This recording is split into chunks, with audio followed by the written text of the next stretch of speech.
Hi, BookTube, it's Amy. I'm here with something that came in the mail for me today.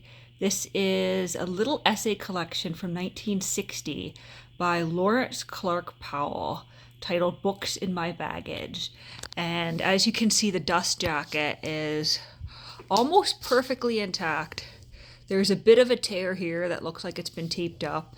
It came in plastic, which is good, and I'm going to tell you, I almost had a mini heart attack when I opened up the postal box because there was, along the side of this cardboard mailer it was in, it's not a bubble wrap mailer at all, it was just a cardboard mailer.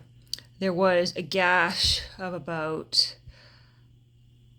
10 centimeters or so, maybe more like 12 or 15, but there was this little gash in the side.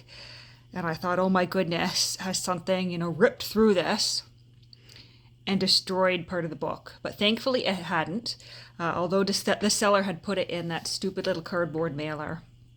Inside it was wrapped in a layer of paper, and it was the first time I'd seen it was wrapped in paper, and on the ends of the book there was foam strips taped, which thankfully protected the book when the mailer tore a bit.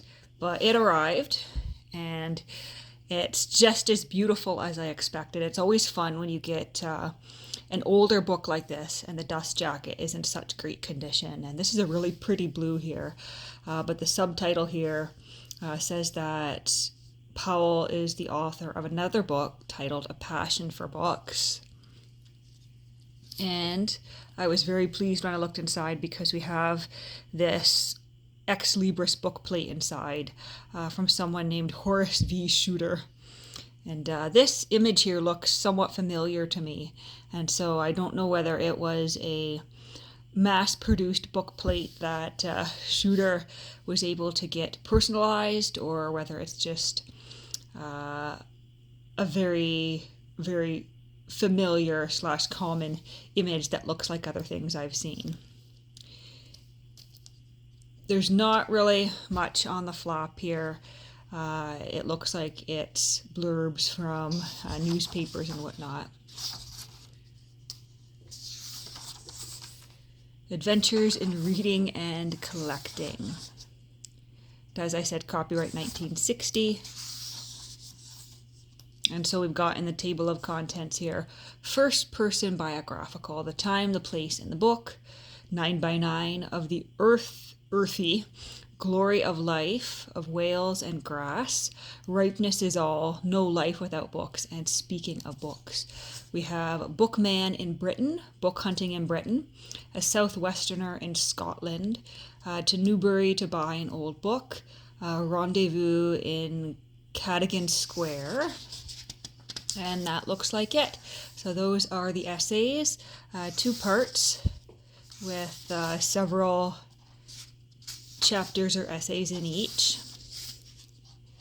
And the first sentence says, there is a power in some books to evoke the time and the place of their first reading, when by merely giving a glimpse to their backs, they take us backward to that moment of discovery, which now seems magically inevitable. Which was a great way to begin, because I firmly believe that books have that power to take us to the time and place in which we first read them.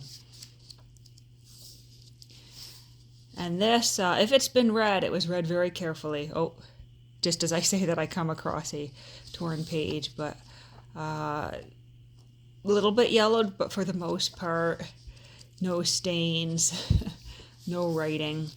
And so I would imagine that Horace V. Shooter here bought this, read it, and it sat on his bookshelf for many years. And this will be a fun book to dig into this weekend.